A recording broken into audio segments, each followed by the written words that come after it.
கந்தா கடம்பா திருமுருகையா சிவகார்த்திகேயா மால்மருகா செந்தமிழில் திருப்புகழ் பாடி நின்றால் மனம் மிஞ்சிடும் இன்பம் விளையுதையா.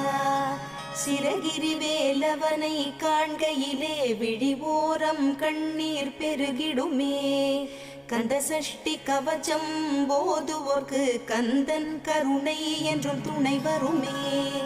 பங்குனி உத்திர நாளினிலே உனை நினைந்தே காவடி சுமந்து வந்தோம். புன்னகை புரியும் ஷண்முகனே உன் சன்னதி தேடி ஓடி வந்தோம். உன் பதம் பணிவது என் தவமே, என் மனதில் நிறைந்திடும் உன் முகமே. ஷண்முக பிரிய குஹ குரு சரவணனே வந்தே இன்னருளை தர வேண்டும். தென்பழனி மலையில் ஆண்டி முகம் சென்னிமலை